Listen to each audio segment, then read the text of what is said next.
Assalamualaikum warahmatullahi wabarakatuh. Kita kembali berjumpa dalam diskusi ilmu ekonomi. Kali ini saya akan membahas terkait dengan teori penawaran tenaga kerja individu yang merupakan bagian dari pembahasan ekonomi sumber daya manusia dan ketenaga kerjaan.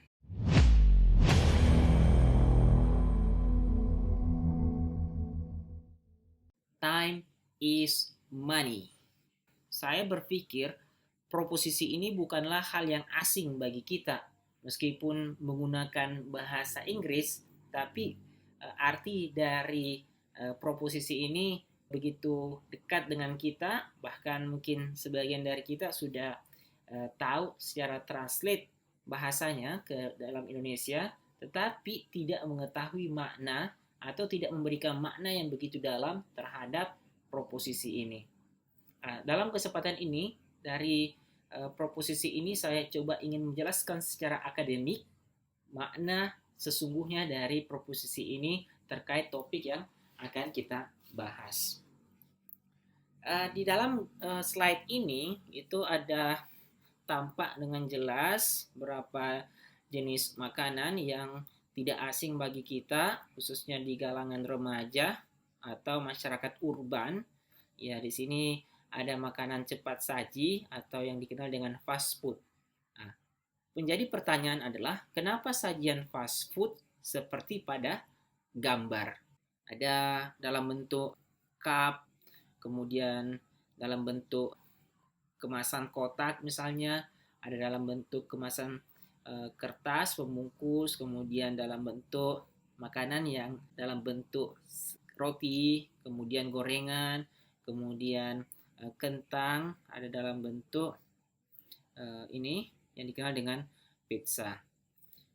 Menjadi pertanyaannya adalah kenapa sajian fast food tampak seperti pada gambar?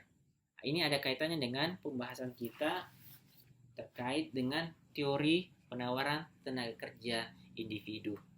Kalau kita lihat pada gambar ini, ya dua gambar di bawah ini, kita lihat orang yang begitu sibuk dengan kesibukannya pada saat jam-jam kerja sampai waktu makan pun itu digunakan untuk bekerja, sehingga mereka bekerja sambil makan atau makan sambil bekerja. Saking sibuknya atau saking tidak punya waktu untuk bersantai, sehingga untuk makan pun mereka menggunakan waktu makan pun digunakan untuk bekerja.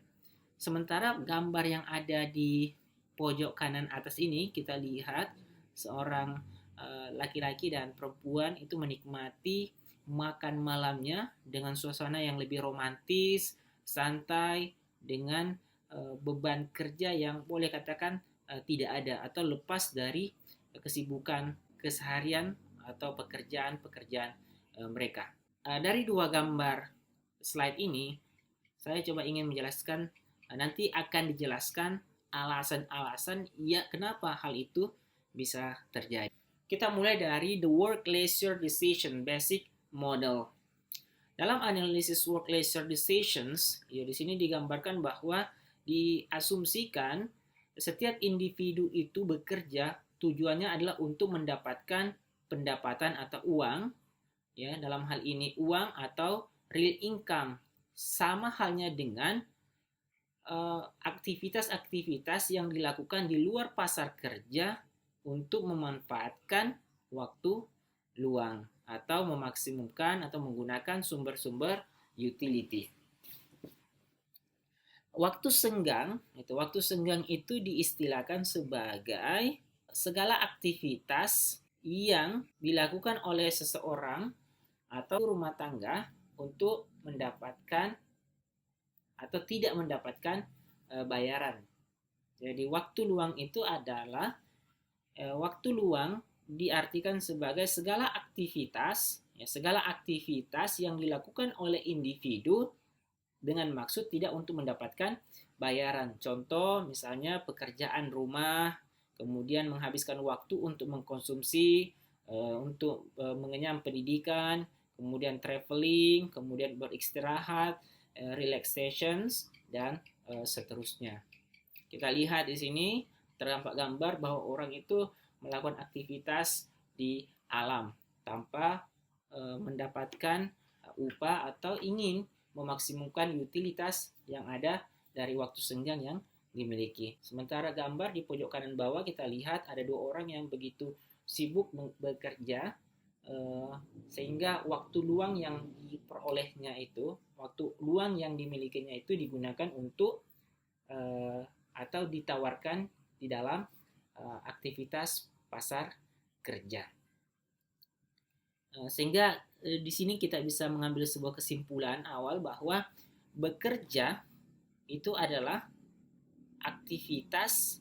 seluruh aktivitas yang dimaksud untuk mendapatkan upah atau bayaran di pasar kerja. Sementara leisure time itu adalah segala aktivitas yang dimaksud untuk tidak mendapatkan upah di luar dari market activity, labor market activity.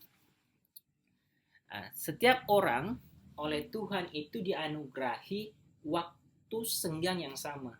Mau orang kaya, mau orang miskin, itu dianugerahi waktu luang yang sama, yaitu sebesar 24 jam dalam sehari, tidak lebih dan tidak kurang. Keputusan individu untuk menukarkan waktu senggang itu ke pasar kerja atau memanfaatkan waktu senggang itu di luar dari pasar kerja. Ada pertanyaan. Pada dasarnya, manusia itu hidup untuk bekerja atau bekerja untuk hidup? Sekali lagi saya bertanya, pada dasarnya manusia itu bekerja untuk hidup atau hidup untuk bekerja? Ini nanti kita coba akan jawab dari penjelasan-penjelasan berikutnya.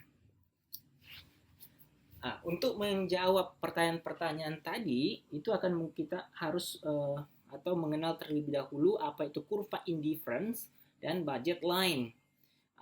Di mikroekonomi itu sudah dijelaskan tentang kurva indifferent. Kurva indifferent dalam makroekonomi itu dipinjam untuk menjelaskan kurva penawaran tenaga kerja individu, di mana di sini diasumsikan bahwa dua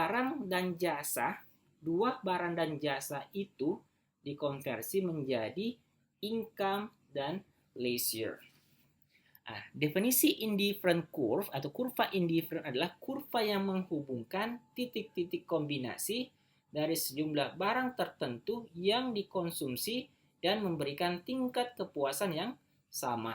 Jadi ini adalah yang warna biru ini adalah kurva indifferent.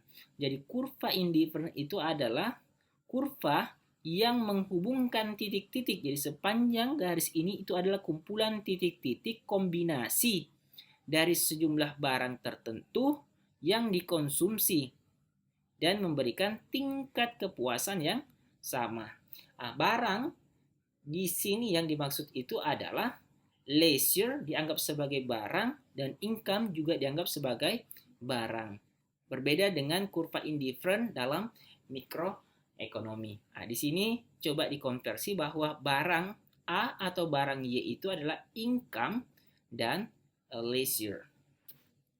Jadi sepanjang titik-titik ini, sepanjang garis ini ada titik-titik kombinasi dari sejumlah barang tertentu yang dikonsumsi dan memberikan tingkat kepuasan yang sama. Pada titik ini misalnya, pada titik ini itu ada kombinasi misalnya ada kombinasi gitu ya. Pada titik A ada kombinasi, kemudian pada titik B misalnya, pada titik B anggaplah di sini titik B itu ada kombinasi ya, kemudian misalnya di sini titik C ada kombinasi gitu ya. Kombinasi ini adalah kombinasi ini titik B, ini titik C. Jadi titik-titik kombinasi antara income dan leisure. Begitu juga pada titik B, income dan leisure. Kemudian pada titik C juga income dan leisure.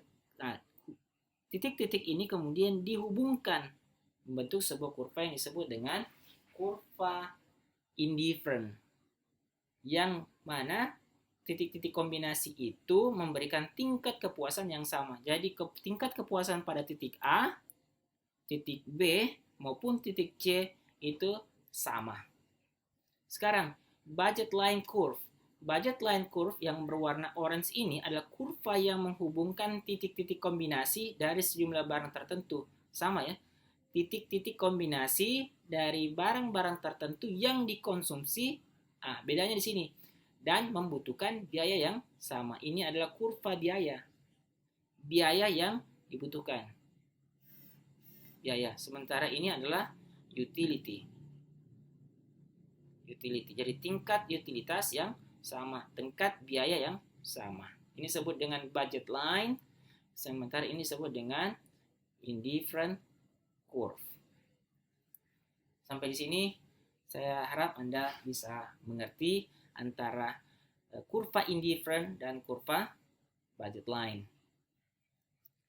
Kita perhatikan ini ada kurva indifferent ya. Kurva indifferent kita sebut ini sebagai kurva indifferent 1, ini indifferent 2, ini indifferent 3, ini indifferent 4. Sepanjang kurva indifferent 1 ini pada titik-titik, sepanjang titik-titik ini titik-titik indifferent 1 ini tingkat kepuasannya itu sama. Begitu juga dengan kurva sepanjang indifferent 2 itu memiliki tingkat kepuasan yang sama dengan titik-titik yang ada sepanjang kurva indifferent 2. Begitu juga dengan 3.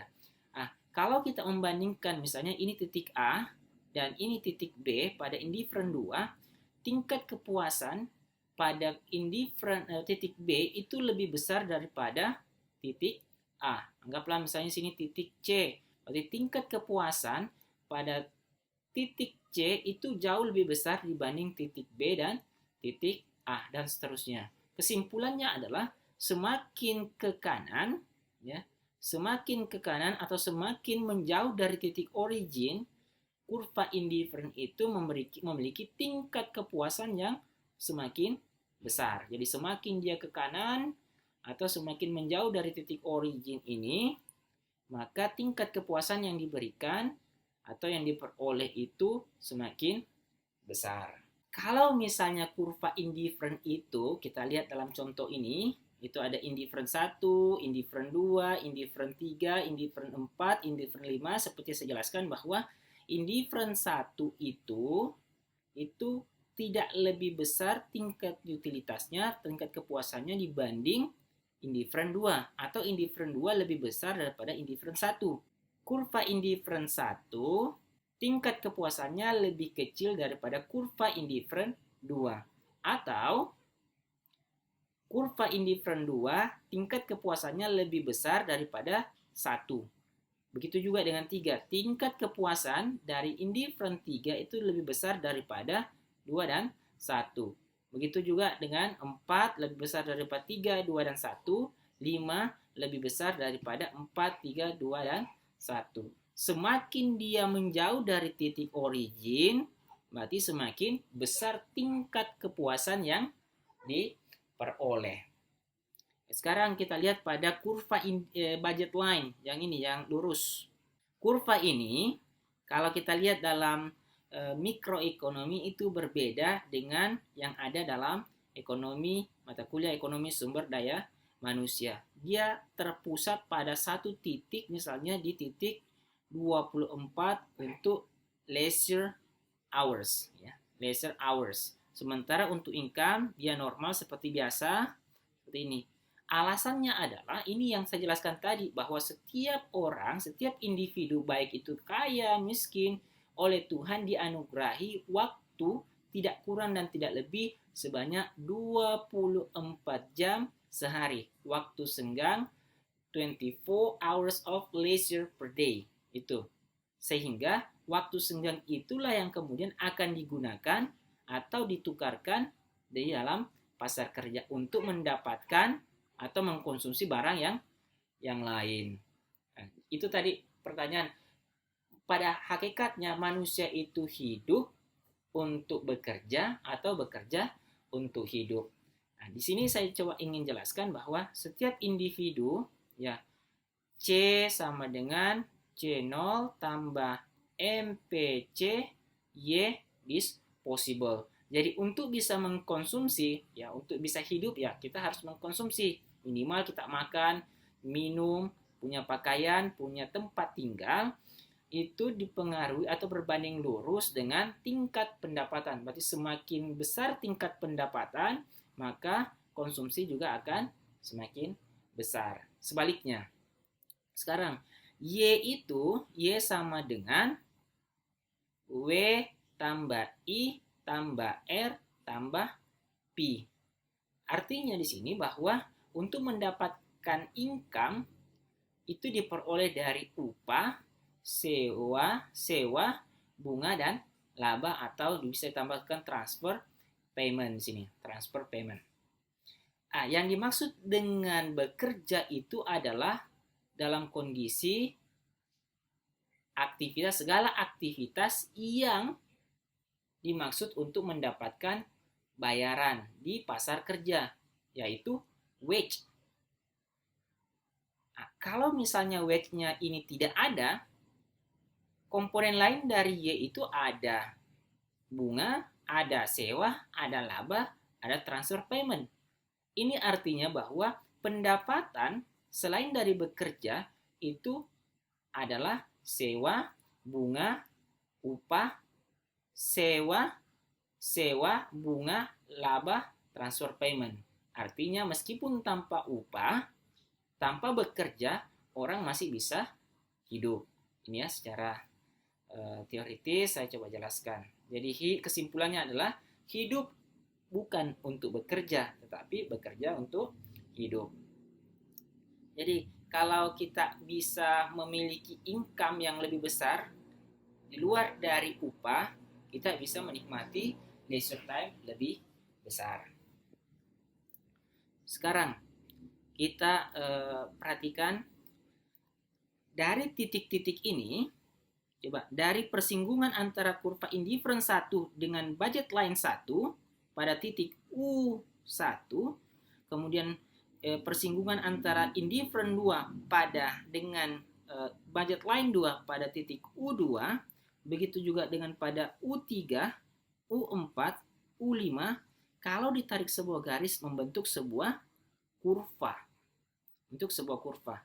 Perhatikan yang membentuk sebuah kurva yang melengkung. Kemudian perhatikan di sini. Ini adalah semakin dia ke kanan berarti semakin banyak waktu senggang. Semakin banyak waktu senggang yang dimiliki oleh individu. Semakin dia ke kiri, semakin sedikit waktu senggang yang dimiliki oleh seorang individu. Kalau kita kasih cermin di sini, kalau kita pasang cermin di sini, ya, kalau kita pasang cermin di sini di depan, kita pasang cermin. Yang namanya cermin, efek cermin itu kalau kiri akan tampak kanan dalam cermin, kalau kanan akan tampak kiri di dalam cermin. Nah, nanti kita akan lihat bagaimana bentuk ketika misalnya ini di dalam depan cermin. Nah, ini yang saya maksud. Dia akan bentuknya itu dia akan berlawanan. Ya. Kurva inilah yang disebut dengan kurva penawaran tenaga kerja individu atau lebih dikenal dengan backward bending labor supply curve. Kenapa bisa ada perbedaan arah antara kurva yang di sebelah kiri dengan di sebelah kanan? Kita perhatikan pada sumbu vertikal itu merupakan variabel income, sama. Tapi pada sumbu horizontal kita lihat di sini adalah hours of leisure. Semakin dia ke kanan, artinya semakin banyak waktu senggang yang dinikmati oleh individu. Semakin dia ke kiri, berarti semakin sedikit waktu senggang yang dinikmati oleh individu. Kemana waktu senggang itu ketika yang dinikmati itu sedikit? Nah, kita lihat di sini, lawan darinya itu adalah hours of work. Semakin dia ke kanan, artinya semakin banyak waktu senggang yang digunakan untuk bekerja atau ditukar di pasar kerja. Sebaliknya, kalau dia ke kiri, artinya semakin sedikit waktu yang digunakan untuk bekerja atau waktu yang digunakan untuk bersantai, leisure time itu semakin lebih banyak. Atau boleh dikatakan waktu senggang yang ditukarkan di pasar kerja itu semakin sedikit ketika dia arahnya ke kiri. Misalnya hanya pada titik U1 itu hanya 6, pada titik U2 itu hanya 10 waktu senggang yang ditukarkan di pasar kerja untuk bekerja. Sini 14, kemudian 16 dan seterusnya. Nah, disinilah kenapa kurva penawaran tenaga kerja individu ini kemudian terbentuk, yaitu diturunkan dari persinggungan antara kurva indifferent dan kurva budget line, sehingga membentuk sudut-sudut yaitu U1, U2, U3, U4, U5 dengan seperti ini. Sekarang kita kembali pada pertanyaan awal. Time is money. Ya, time is money. Apa makna dari waktu adalah uang? Kita lihat tadi dalam gambar ada makanan cepat saji. Di sini kurva yang melengkung ini melengkung dari U1 sampai U3 itu bentuknya positif, arahnya positif. Kemudian kalau dari U3 ke U5 itu negatif atau melengkung. Di sini yang dijelaskan ada efek disebut dengan substitution effect. Sementara di sini ada disebut dengan consumption, disebut dengan income effect. Ada income effect yaitu delta H per delta Y di mana W konstan lebih kecil dari 0. Kemudian di sini ada delta H per delta W di mana Y konstan lebih besar dari 0. Orang yang tingkat upahnya itu rendah, gitu ya, tingkat upah yang rendah itu akan ketika upah meningkat dia akan menambah jam kerjanya. Sebaliknya, orang yang memiliki upah besar ya atau pendapatan yang lebih besar ketika upah meningkat dia akan mengurangi jam kerjanya. Kita lihat di sini.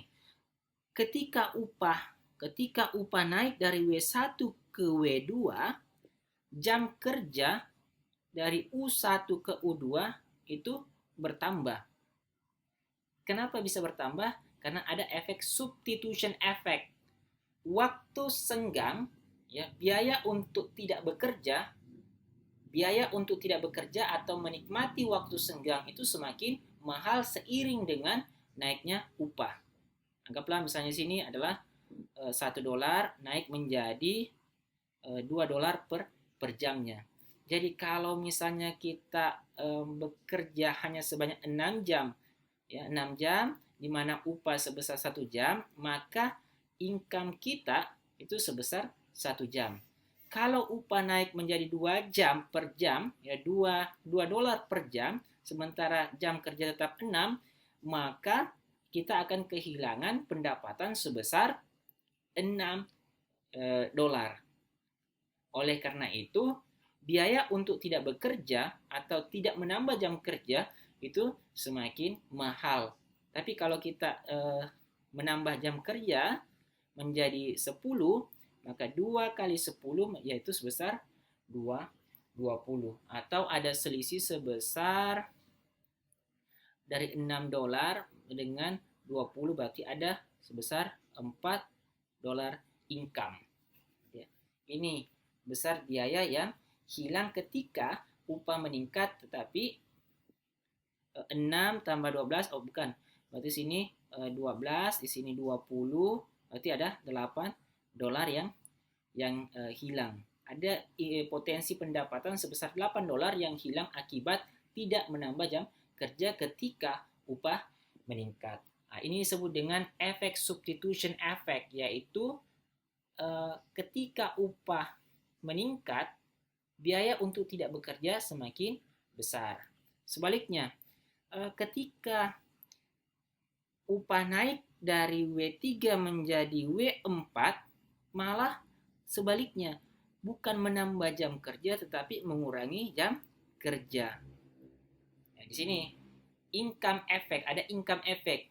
Ketika misalnya upah meningkat, otomatis income juga akan meningkat. Ketika income meningkat, maka biaya untuk tidak mengkonsumsi itu akan semakin besar.